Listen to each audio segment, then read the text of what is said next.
Hello everyone. Today we'll talk about diffusion models, general principles, and we'll peek into some of the state-of-the-art solutions and look what's new, what's different for them. So as I said, we'll begin with the history of how did we generate images before diffusion models.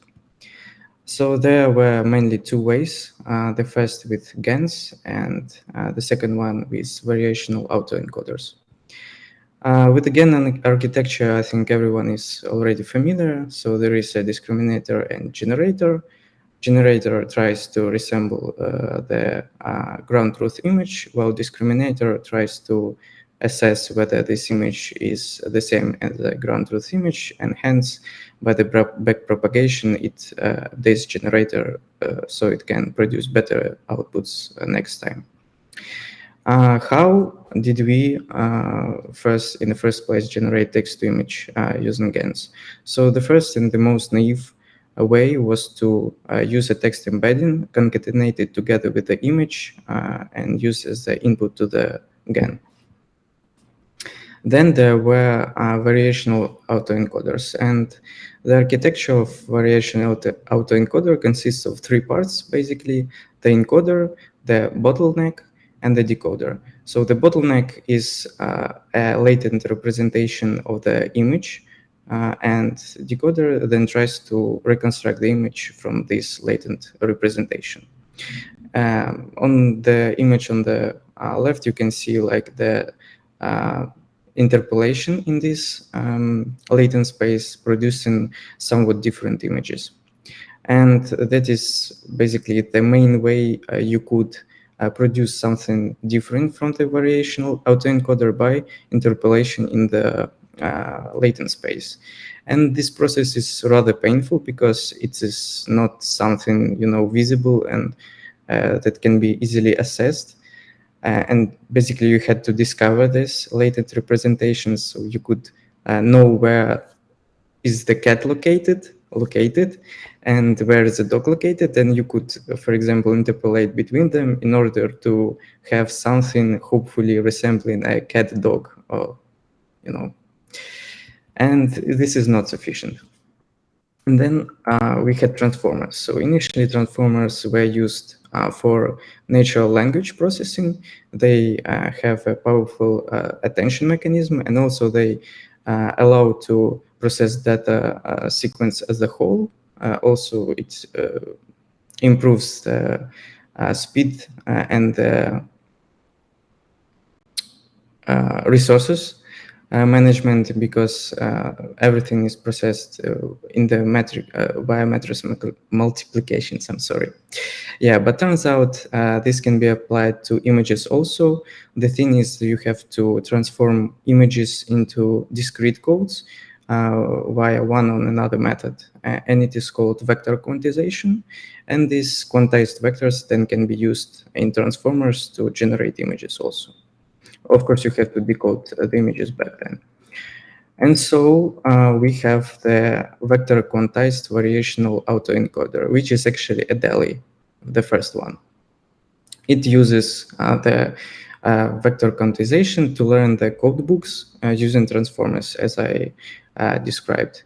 And because you have latent space now quantized, you can use text-to-image mechanism by associating text with these quantized code books. Then we had vector quantized GAN plus CLIP. So just to recap, CLIP is a model developed by OpenAI, and the goal of this model is to embed image and embed text, and hopefully have the same embedding for both things, effectively associating text with an image. And we had this wonderful solution called VQ-GAN plus CLIP, which is two powerful tools working together. So the idea is that you could quantize the image. Again, because you use transformers, because of self-attention, etc., you have better comprehension of what's going on in the image, and it boosts generation the generated images came up much better than just generated images with a GAN. These code books initially generated as a noise were then evaluated not with a discriminator of consisting of a convolution neural network or something, but with a clip, which produced scores that are then reused together with the generated image in the transformer to produce the second iteration. And so this iterative process basically was moving the initial noise further and further towards the desired text. And these are some examples of images generated by a VQ-GAN plus clip. They are interesting, but they are also rather abstract and impressionistic. And when we compare them to the images generated by current state-of-the-art solutions that are based off the diffusion models, well, it is clear that they are far, far superior. So let's now talk a bit about basic principles of diffusion models. And first, why the name is diffusion model? Because it is based on the idea that you can take an image, gradually add noise to it, and then learn the model to reverse the process, actively transforming noise to something else, to the image. And it is based on the Markov process, which states that current state depends only on a finite fixed number of previous states. And in the case of diffusion models, it depends only on one previous state. And so you can have this gradual denoising process in the end. The heart of the denoising autoencoder is actually a unit architecture. And previously, units were used for image upscaling and also denoising, but not in the sense of image generation, just denoising. So, as name suggests, denoising autoencoder's task is to subtract the noise from the image, to denoise the image. Just to put things into perspective, here is someone can say like in GAN generation, we also start from the noise. So what's the difference? And the difference would be that for GAN, we basically ask GAN to improve the noise with each iteration, so it will look more like an apple. While in diffusion models, we formulate ask like, there was an apple, the equal amount of noise was added for, let's say, 50 iterations until we transform it in a complete noise. So reverse this process. But obviously, if you try to reverse, to subtract noise in one iteration, you will not, you cannot expect something spectacular out of it. Maybe if you overfit your model, then you can, but what's the sense of such model? And because of that, we have something called a scheduler in diffusion models. And a scheduler is basically to make this process gradual. So this illustration I provide is not a realistic illustration, but it may help boost the understanding behind the process. So the idea of a scheduler is that first and foremost, as I said above, autoencoder cannot just remove a certain amount of noise. It removes all of the noise of the image. And so the task is to make this process gradual. So you have your initial noise, and after the first denoising, in the real world, you cannot expect a sketch of a ducklings as detailed as here. But let's say we get this sketch of ducklings. And so to continue the improvement of the generated image, we have to repeat the denoising process again. And to do that, we actually need to add some noise first. Of course, we want to preserve the information we already gained from the initial denoising. And that's why a scheduler's task is to handle the amount of noise added. So if we noised image for 50 iterations, we will be denoising it for 50 iterations also. That means that second iteration would needs to have 90% of noise, and the next one 96% of noise, and so on and so on. By adding noise and then removing noise, we generate the image basically, hoping that in the end we'll have something nice. And yeah, so actually the amount of details and the quality of generated image depends on the amount of steps, denoising steps. The more steps you have, the better image you'll end up with. Because autoencoders subtract all the noise, there is a cool thing about diffusion models is that you can have only one ground truth image from which you can generate a number of noised images and use them for training, which is great. So how do we perform text-to-image generation with diffusion models? The first one was clip-guided diffusion, with which I played when it came out. And it was a pretty good one. And it worked much like VQ-QAN. It used clip scores to guide the diffusion process. The next development in diffusion models was with Glide. I believe you already had Glide as a paper in a paper review. And unfortunately, they do not provide a sketch of their model or something like that. So I had to come up with it myself by modifying other figures. And so the idea is that they use text embeddings and attention mechanism in the unit to condition on text. And turns out, as author said, that this is pretty sufficient already. So clip guidance was redundant. Instead, they discovered a new classifier for guidance technique, which is used everywhere in current diffusion models. And the idea is interesting and rather simple, but very powerful.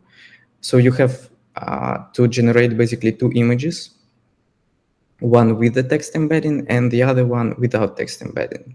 And then you get the difference of those images and multiply this signal so that the generation goes towards the text embedding.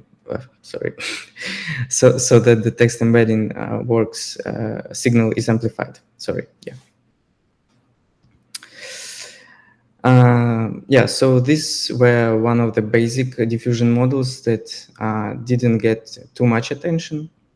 But then we had DALL-E 2. And DALL-E 2 is the most interesting of those models for me because they discover a pretty interesting thing. So here on the figure, you can see that a decoder is basically a glide, which I described above.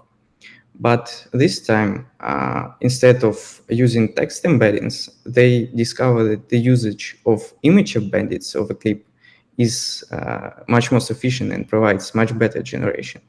Why is that? It's not clear.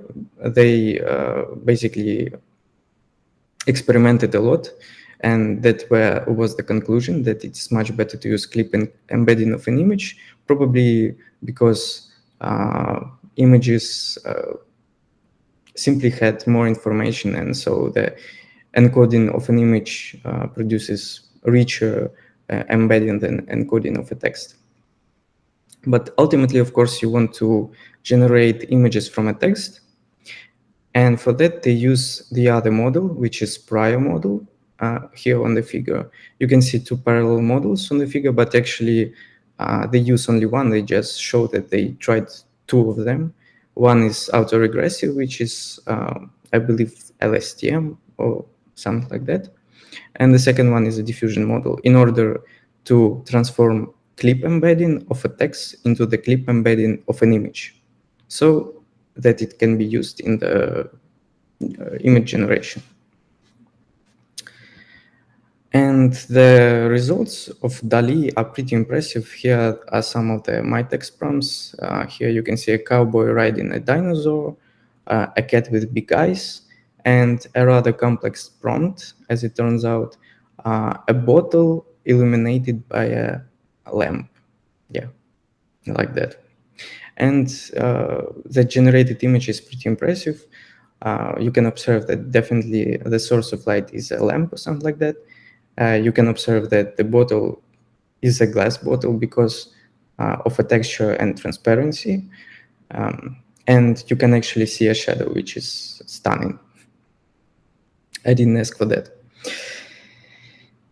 Another powerful capability of DALL-E 2 is image inpainting and outpainting.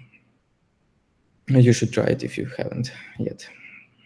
So the key takeaway for DALL-E 2 is using text tokens is not sufficient. You have to use a dedicated language model for that. They don't use language model, they use clip model. And what they discover also is that embedding of an image is much better, of a corresponding embedding of a text is much better than just embedding of a text. Then there is Stable Diffusion Model, which exploded in popularity mainly because it is open source. You can use DALL-E 2, but you cannot pick inside, while Stable Diffusion is completely open source. What's worth mentioning? So Stable Diffusion actually is conditioned on both text and images. For images, they use variational autoencoder, and for for text, they also use clip, but they do not use this mechanism of feature of transforming text embedding to image embedding. They just use clip text embeddings here. Another improvement was the usage of latent diffusion models, and as name suggests, the diffusion, the thing that they diffuse, the noise, is not the image itself, it's latent vectors. And the power behind that is that you require much less resources to use such a model, and you can generate images much faster. They also use cross-attention in their LDM. And here are some generations for the same text prompts. While I'm okay with the first two, I'm definitely not okay with the bottle illuminated by a lamp, because Stable Diffusion actually generated none of the requested images. All the generations were something else. And this one is one of the most interesting. Here you see a bottle lamp or something like that. Yeah, so that's interesting, but not what I requested. As I mentioned, Stable Diffusion also can take image embedding, and it powers image-to-image capability. One application of that is generation of variations of the image, which is pretty interesting and can be useful. And the other one is the interesting one. You can actually draw a sketch and use it as a input to the Stable Diffusion in order for it to generate something resembling your sketch. So here you can see a better version of my sketch, still resembling what I tried to paint here. So the key takeaway of Stable Diffusion is the usage of LDM. Authors say that it improves coherency and complexity of generated images, and really comparing to DALL-E 2, I'm not sure if it's true. But what's proven is it is faster and less resource hungry. Yeah. And the third diffusion model, which is an outstanding one, is Imagen. It also uses glide-like architecture as the core diffusion model, but they decided to use something more sophisticated for text embedding. Instead of using clip, they use a general purpose language model, which was trained for different tasks, for some text summarization, text classification, question answering, etc., suggesting that it is able to provide much better context understanding for diffusion model. They also make an improvement by using a cascaded diffusion models, which basically you can see on this figure. The image generator, which is diffusion model, is followed by super resolution models, which are also diffusion models.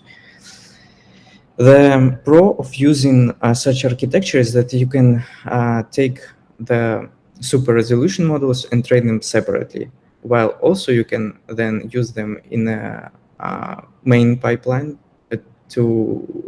in training of the main pipeline also, sorry. Yeah. The Imagen states itself as a hyper-realistic image generation. And what is the improvement? So they also use classifier free guidance, but they discovered a big flaw in classifier free guidance. Basically, during diffusion process, the previous generation is reused for the next generation. And if there was an artifact or something, chances are it will propagate and result in unnatural images. So they use a kind of thresholding for images, simply clipping the generated image and basically normalizing it so it will look natural, so that you don't have any outstanding pictures or pixels. Unfortunately, you cannot try Imagen. Google is like a big corporation. We can only imagine how much data they possess. And I don't know whether they didn't filter the data or what happened, but they are afraid that models can contain some of the not safe for work stuff, like nudity or xenophobia, and they don't want users to discover that. So unfortunately, even though they promote Imagen as a very cool, hyper-realistic text-to-image model, we cannot know that because we cannot try it. Yeah, so the core strength is, as they say, photorealism and deep language understanding. It is also capable of inpainting and outpainting. To conclude, the core of any diffusion model is UNet. It's an autoencoder used for denoising. Of course, you need to use a dedicated model for text embedding, but usage of clip image embedding is much better if you want to use clip. But you can also use a general purpose language model for that, as it turns out. LDMs are faster, and image-to-image capabilities are cool, as we see in Stable Diffusion. Maybe in the future we'll see a Stable Diffusion, a diffusion model which is capable for pure text editing. For example, you could provide a text prompt with a requirement for generation, like replace a tree with a bush. And I wrote this point before I discovered Muse, which is a model developed by Google. So that means that probably we will not be able to try it. But I didn't include it into the presentation because it's not a diffusion model. It's a model that works on vector quantization and transformers. But maybe it's a topic for next presentation.